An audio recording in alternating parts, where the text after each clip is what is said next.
नमस्कार, बहुत बहुत स्वागत है आपका। आप देख रहे हैं इंडिया 24/7 पर सियासत और मैं हूं आपके साथ अजीत। प्रधानमंत्री नरेंद्र मोदी ने आज मध्य प्रदेश में किसानों के लिए फसल बीमा योजना की शुरुआत की है। ये सौगात है किसानों के लिए। पीएम मोदी ने इसे किसानों के लिए क्रांतिकारी करार दिया है। लेकिन जरा 1991 का दौर याद कीजिए, जब देश में खाने के लिए अनाज नहीं था, विदेशी मुद्रा भंडार करीब करीब खाली हो गया था, सोना गिरवी हो गया था देश का। तब भी देश से बड़े बड़े वादे हुए और देश में आर्थिक सुधारों की नींव पड़ी। लेकिन इकोनॉमिक रिफॉर्म्स के साथ ही सेकेंड जनरेशन रिफॉर्म की भी शुरुआत होनी थी, लेकिन ये सिर्फ नीतियों तक ही रह गया। और आज भी देश का किसान सिर्फ बातों और घोषणाओं को सुनता है और अपने भविष्य के लिए खुद की मेहनत पर नहीं बल्कि सरकार की इच्छा पर निर्भर हो गया है। और हैरानी इस बात की है कि सरकारें, लोकतंत्र में बदलना जनता के हाथ में, वो वक्त वक्त पर ऐसा करती रही है। यहां तक कि गठबंधन की सरकारें भी बनी, पर वो सेकेंड जनरेशन सुधार क्यों नहीं लागू हुए जो गांव, कुटीर उद्योग और किसानों की तकदीर संवार सकते थे? क्या अभी सरकार उस दिशा में बढ़ रही है? देखते हैं सियासत में।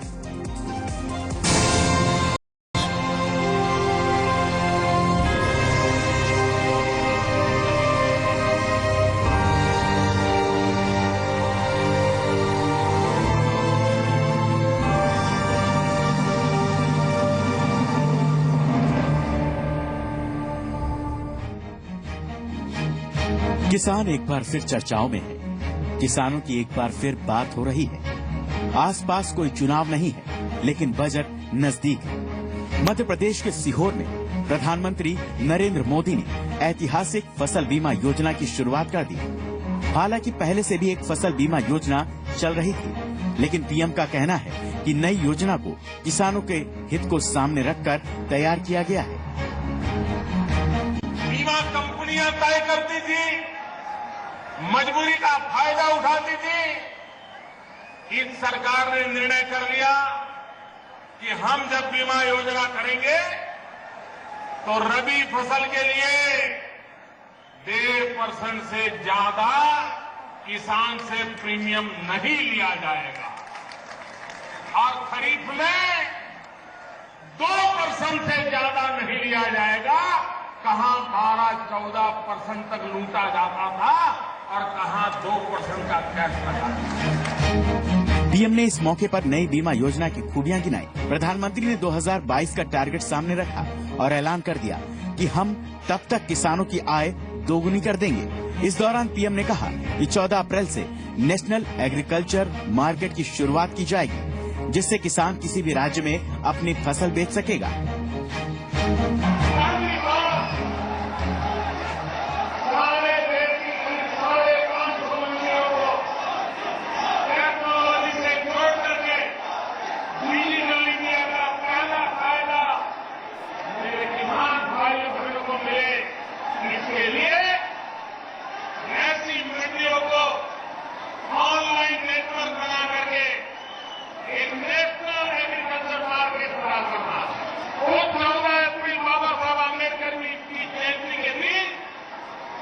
हिंदुस्तान में ये नेशनल एग्रीकल्चर मार्केट का ऑनलाइन प्रारंभ करेंगे। ऐसा नहीं है कि ये पहली बार है जब किसानों के लिए योजनाएं और वादों की घोषणा हो रही हो। किसानों से कहा गया था कि उनकी आय में बढ़ोतरी होगी, उन्नत बीज और खाद मिलेगी, फसल बेचने के लिए विदेशी बाजार मिलेगा और विदेशी तकनीक से फसल की पैदावार बढ़ेगी। मगर ऐसा कुछ भी नहीं हुआ। वादे तब भी वादे थे और अब भी सिर्फ वादे ही हैं। 1991 में फर्स्ट जनरेशन इकोनॉमिक रिफॉर्म का असर देश की जीडीपी पर तो दिखा, लेकिन इसके बाद जितनी भी सरकारें सत्ता में आई, उनमें से एक भी सरकार ने सेकंड जनरेशन रिफॉर्म को लागू करने में कोई दिलचस्पी नहीं दिखाई। सेकंड जनरेशन रिफॉर्म लागू न होने से किसान आज बर्बादी के कगार पर पहुंच गया है। बीज, खाद, यहाँ तक कि खेती के लिए इस्तेमाल किए जाने वाले उपकरण भी महंगे हो गए, जिस वजह से देश का किसान आत्महत्या को मजबूर है। उदारीकरण के शोर के बाद भी आज कृषि विकास दर केवल 2.7% पर अटकी हुई है, जबकि खेती पर भारत की 65% से ज्यादा आबादी निर्भर करती है। देश को आजाद हुए 70 साल होने को हैं और 90 के दशक के बाद हुए इकोनॉमिक रिफॉर्म को भी 25 साल हो गए। 25 साल पहले बड़े जोर शोर से देश में आर्थिक सुधारों को लागू किया गया था और दावा था कि देश के नागरिकों की तकदीर बदल जाएगी। तस्वीर तो बदली, लेकिन सिर्फ 30 से 35% लोगों की। देश का अन्नदाता आज भी अपने हक और जरूरत के लिए लड़ ही रहा है। Bureau report, India 24/7। और हमारे साथ मौजूद हैं इस मुद्दे पर चर्चा के लिए दिल्ली से बीजेपी नेता रामेश्वर चौरसिया हैं और कांग्रेस नेता राजीव त्यागी हमारे साथ जुड़े हुए हैं। आप दोनों का बहुत बहुत स्वागत है इस खास कार्यक्रम में। रामेश्वर चौरसिया जी, आज प्रधानमंत्री मोदी ने फसल बीमा योजना की शुरुआत कर दी है एमपी से। क्या सरकार की नीयत पर भरोसा किया जाए? क्यों और कैसे किया जाए? जो आर्थिक सुधारों की बात हुई थी सेकेंड जनरेशन की, क्या उसे मोदी लागू करेंगे इस बार बजट में? इसकी कितनी और कैसे उम्मीदें हैं?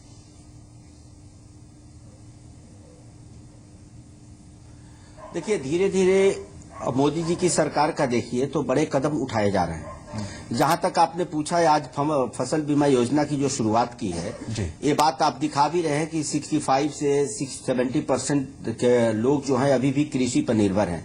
और आपको मैं बताऊं अजीत जी, बिहार, यूपी जैसे प्रदेशों में जो पिछड़े प्रदेश हैं, वहां तो 80 से 85% लोग इस पर निर्भर हैं। तो मैं मानता हूं कि जो किसान आत्महत्या भी कर रहे हैं, पहले भी देखिए फसल बीमा योजना में क्या था, वो बाकी चीज तो आप दिखाएंगे, मैं एक चीज को कोट करना चाहूंगा। उस पर प्रीमियम बहुत ज्यादा लेते थे और उसमें होता था कि एक बार फसल बर्बाद हुआ तो सबके साथ काउंट किया जाता था। अब नहीं है कि अगर एक आदमी का भी है, अगर बीमा कराया है तो उसको करना है। नहीं, देखिए इसमें तकनीकी रूप से जाएंगे, बहुत सारी चीजें हैं और सवाल ये उठता है कि बहुत सारी योजनाएं आई और उन योजनाओं में बहुत कुछ अच्छा था, लेकिन इंप्लीमेंट उस तरीके से नहीं हुआ। सरकारों की नीयत या फिर इच्छा शक्ति पर लगातार सवाल उठे। तो इस बार क्या ऐसा है कि किसान भरोसा करेंगे इस बार के बजट में किसानों के लिए कुछ अलग होगा, कुछ हटकर होगा, जो अब तक नहीं हुआ? बिल्कुल बिल्कुल जी। नहीं, देखिए मैं ये राजनीति का विषय नहीं है। पहले भी आपने बोला, आपने दिखाया रिपोर्ट में कि पहले भी 90 से रिफॉर्म शुरू हुआ, लेकिन 30 से 35% किसानों को इसका फायदा मिला। मैं मानता हूं कि कोई भी सरकार कुछ करती है तो एक बार 100% फुल प्रूफ नहीं होता है, तब नहीं जमीन पर उतरता है, टाइम तो लगता है।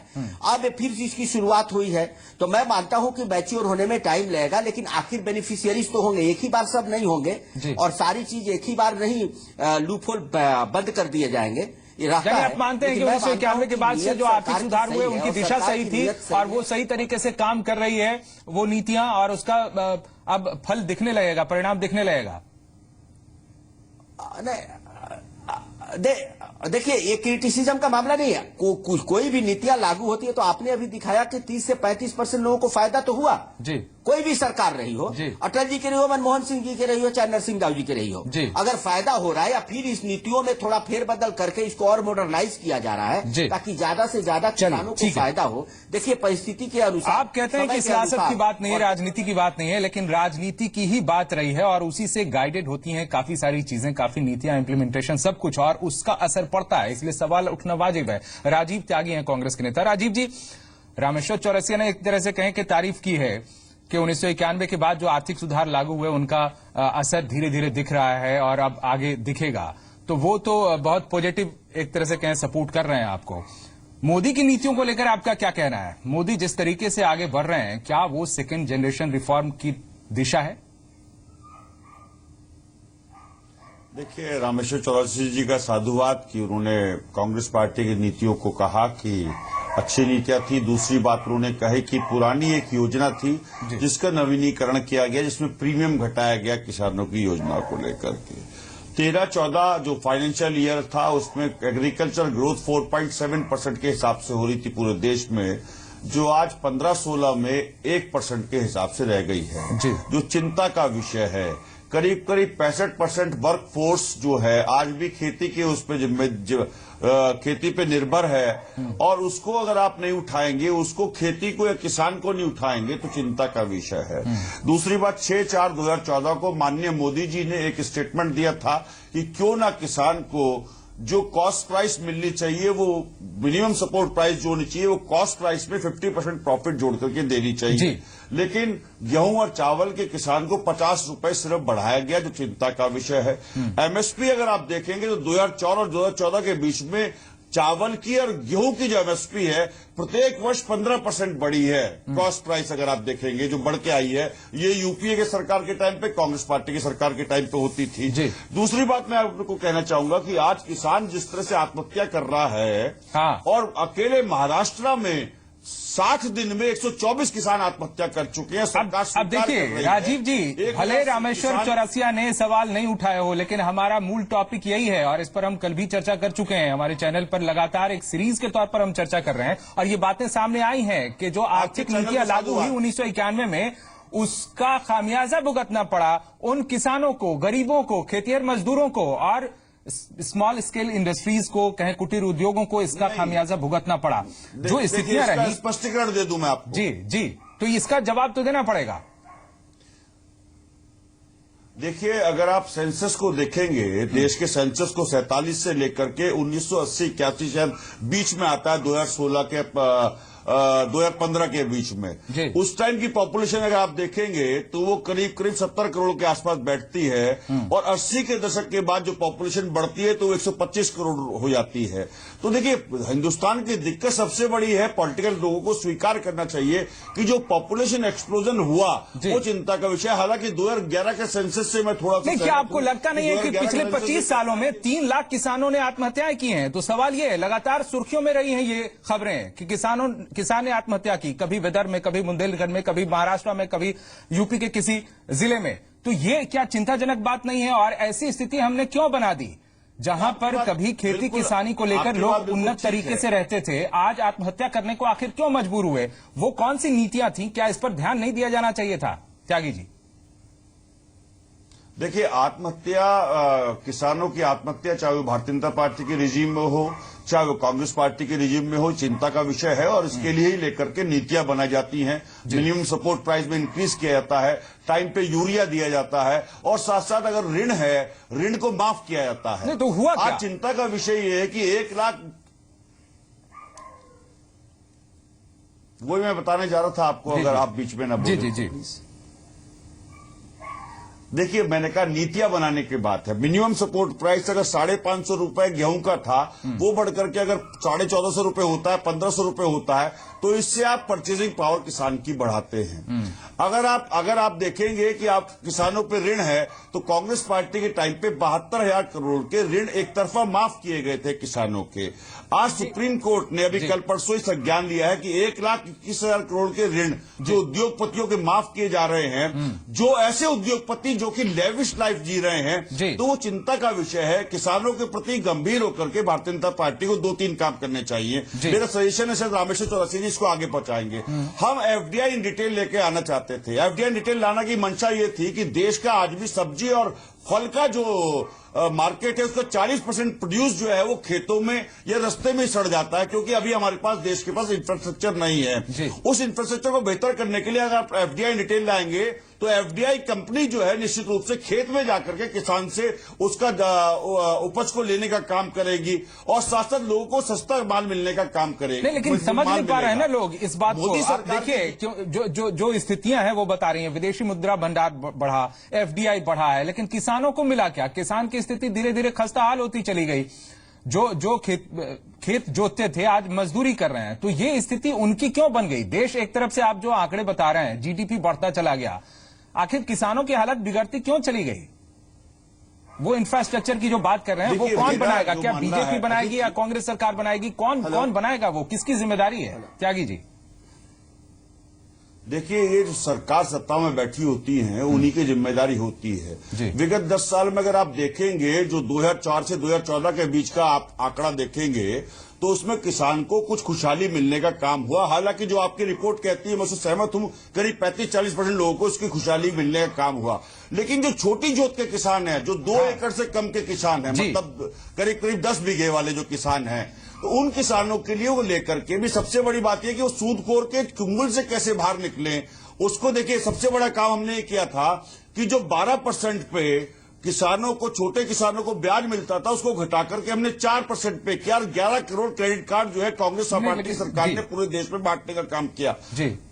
सवाल है और कि साथ उसका साथ जो असर नहीं महत्वपूर्ण चीज दिखता है ना। देखिए। आप जो परिणाम है उस पर जा ही नहीं रहे। परिणाम असर- देखिए कि असर- किसानों ने आत्महत्या की। पिछले 25 सालों में नई आर्थिक नीति लागू होने के बाद से 3 लाख से ज्यादा खुदकुशी हुई है किसानों की। ये एक आंकड़ा है, तो ये चौंकाने वाला आंकड़ा है। आप आयात बढ़ाते आपकी बात से रहे, सहमत महंगे हूं। दामों पर मैं आयात आपकी करते बात से रहे, सहमत हूं। चीनी, देखिए ऐसा है। कपास, तिलहन, सब मैं- कुछ मैं आप आपकी- बाहर से खरीदते रहे और किसानों को यहाँ जो उपज हो रही थी उसका उचित मूल्य नहीं मिला। तो इस पर चिंता कौन करेगा? बीजेपी करेगी, कांग्रेस करेगी, या देश के तमाम दल करेंगे? हम लौटेंगे आपकी इस सवाल बात से पर कि सहमत आखिर हूं। ऐसी स्थितियां क्यों आई, सियासत इस पर किस तरीके से हुई, या फिर सही में चिंता की गई। हमारे साथ रामेश्वर चौरसिया बीजेपी नेता हैं और कांग्रेस नेता राजीव त्यागी जुड़े हुए हैं। एक छोटा सा ब्रेक लेंगे, आप देखते रहिए सियासत।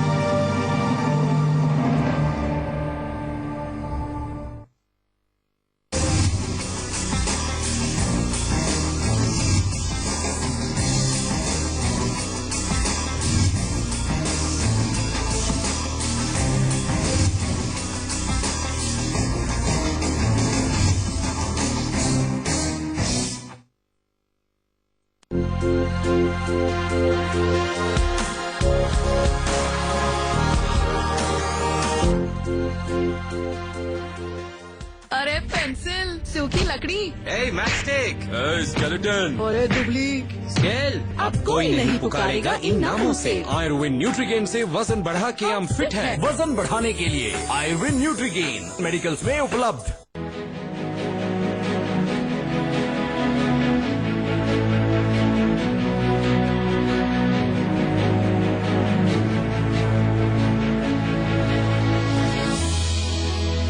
आगरा और लखनऊ उत्तर प्रदेश के गौरव हैं। इन शहरों की अर्थव्यवस्था औद्योगिक संस्थानों, लघु उद्योगों और दस्तकारी जैसे व्यवसायों पर आधारित है। मुख्यमंत्री श्री अखिलेश यादव ने आगरा और लखनऊ के बीच देश के सबसे लंबे एक्सप्रेसवे का निर्माण कर अपनी प्रगतिशील सोच का एक उदाहरण दिया है।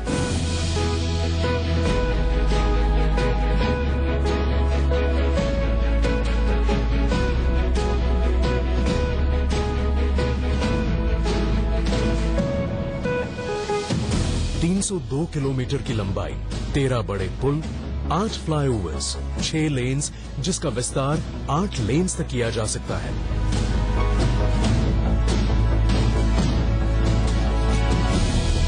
शहरों को तो सब रास्ते जोड़ते हैं, ये अपने कल को आने वाले कल से जोड़ेगा।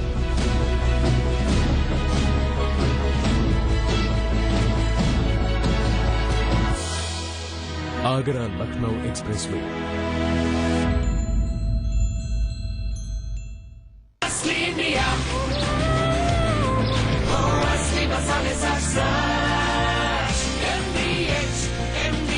यही असली इंडिया।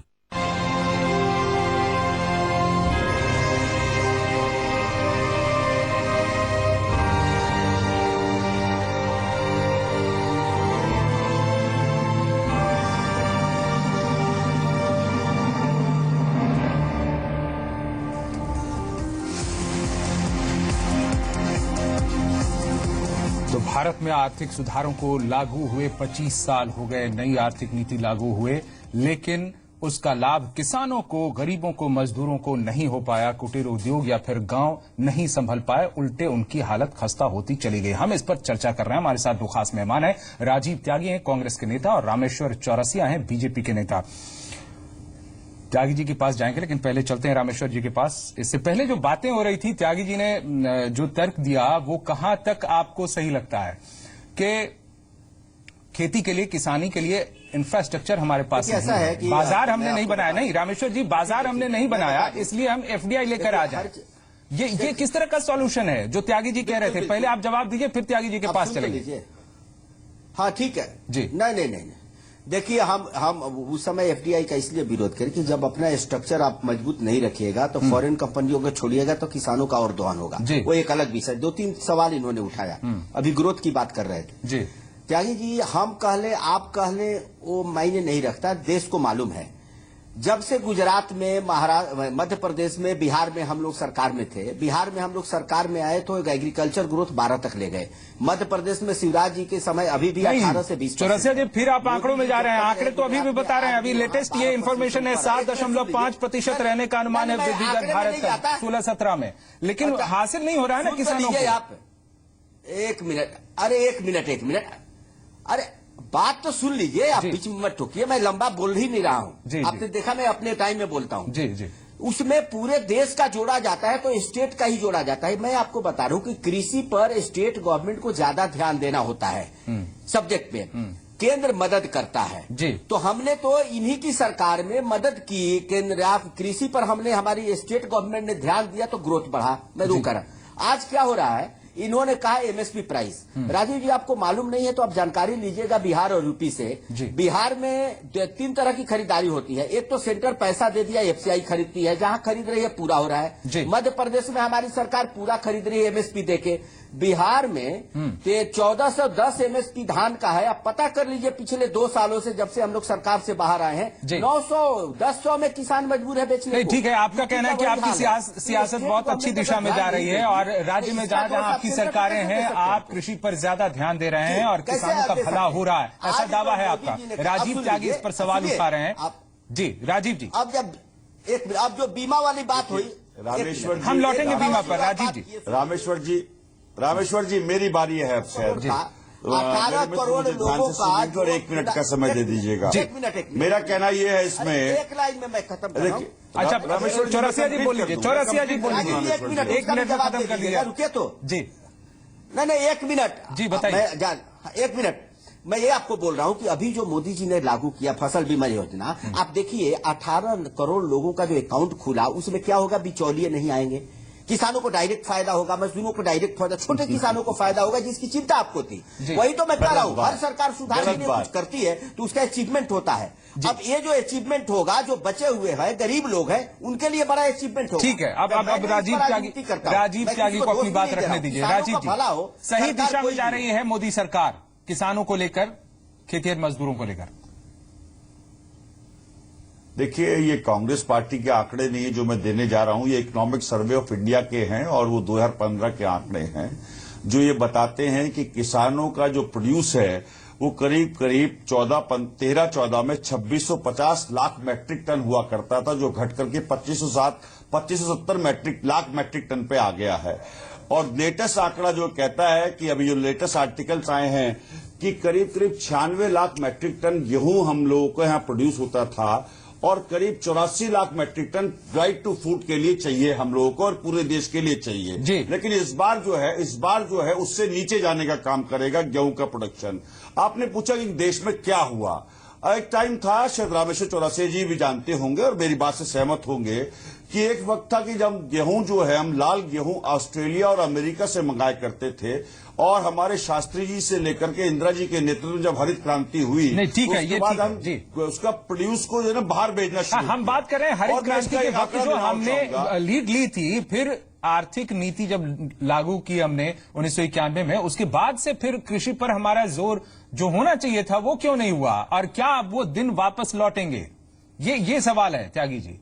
1 मिनट, देखिए, कृषि के आंकड़े समझने के लिए आपको देखना पड़ेगा कृषि ने किस तरह से ग्रोथ की है, कितने परसेंट ग्रोथ की है। सवाल मेरे से है माय डियर फ्रेंड। ठीक त्यागी जी, बहुत जल्दी में कंक्लूड कीजिए जी। 72,000 करोड़ रुपए के ऋण जब माफ होते हैं तो 4 करोड़ 30 लाख किसानों को पूरे देश में फायदा मिलता है। 2003 और 2004 में $7.5 बिलियन का एक्सपोर्ट करते थे हम लोग बात कृषि जिंसों का, जो बढ़ करके 2013-14 में $42 बिलियन का हुआ। तो क्या किसानों ने, अपीडा के आंकड़े, अपीडा की साइट पे आप देख लीजिए, देखिए आंकड़े आप अपने पक्ष में जुटाते हैं, वही आंकड़े तो हम कह रहे थे कि अभी भी जीडीपी ग्रोथ जिस तरीके से बढ़ने का अनुमान जताया गया वो एक अच्छा ही संकेत है, लेकिन उसका लाभ कहां मिल पाता है। आप ज्यादा मूल्य पर किसानों को उपज का लाभ नहीं मिलता, उनका मूल्य नहीं मिलता और आयात की जाती है चीजें बाहर से। मैनिफेस्टो लागू नहीं करेगी, किसानों के लिए तो किसी चीज सवाल का यही है, नहीं सवाल होगा यही क्या? है। देखिए अभी जो चौरसिया सरकार जी, ने किया है किसानों के लिए इसका इफेक्ट आपको देखने को उद्योग मिलेगा। माफ करते और मैं हैं, मानता हूं किसान के बारे में किसानों सोचते को नहीं इसका है, बहुत फायदा जिससे होगा। किसान को मिल नहीं पा रहा है। और राजनीति मिल ये नहीं काम पा तो रहा है आप किसानों किए हैं, को। इतने साल आप प्रोडक्शन राज किए, घटता जा रहा है उद्योगपतियों का हमने जिनसों कैसे का। माफ कर दिया? गेहूं का, चावल का उद्योगपतियों प्रोडक्शन तो घट आप रहा है, माफ करते सरकार हैं, फिर भी 5 मस्त लाख है। करोड़ माफ क्यों किसान के किया हौसले आपने पस्त मनमोहन हैं। सिंह के साथ में? किसान के हौसले पस्त हैं और सरकार मस्त है। मैं तो यही कहूंगा अभी। किसान आपके समय में कितने आत्महत्या किए? देखिए, आपने मेरे ध्यान प्रश्नों दिया का था? जवाब दे दीजिए। हैं? क्या प्रोडक्शन कम ये नहीं हो रहा जायज देश बोलते में? हैं, सरकार मस्त है, वो मस्त है, ये सब आत्महत्याओं में कोई बढ़ोतरी political नहीं भाषा है। है। 13-14 के ये सब मुकाबले कोई किसानों political भाषा है। किसानों की आत्महत्या में बढ़ोतरी होगी 20%। अच्छे डिबेट को आप लोग अच्छे दिन पटरी कहाँ से आएंगे? उतार देते हैं। नहीं देखिए, अब आप चाहते ही दोनों नहीं को कि कैसे हमें आएंगे ये किसानों टाइम हमारे पास था नहीं, लेकिन फिर भी दिया अच्छे इसलिए कि डिबेट को बातें आप निकल कर अच्छे सामने आए। काम हो रहे हैं, हमारा आपको उद्देश्य धमकी कतई ये नहीं है कि आप लोग इस तरीके से एक दूसरे को काटें, बात प्रतिवाद करें, लेकिन मुद्दा उछलेगा। हमारा कंसर्न यही है, हमारा कंसर्न यही है त्यागी जी और चौरसिया जी, चाहे बीजेपी हो या फिर कांग्रेस हो या फिर कोई भी दूसरा राजनीतिक दल हो, किसानों के कंसर्न से उनको कितना मतलब रहा है, किसानों के मुद्दे से वो कितने कंसर्न रहे हैं। हम यही चाहते हैं कि इस बार के बजट में ये चीजें दिखें, सरकार में चाहे कोई भी दल हो वो इन चीजों पर फोकस करे। बहुत बहुत शुक्रिया आपका। हमारे साथ कांग्रेस नेता राजीव त्यागी जुड़े और बीजेपी नेता रामेश्वर चौरसिया, आप दोनों का बहुत बहुत धन्यवाद। यहां रुकेंगे सियासत में एक छोटे से ब्रेक के लिए।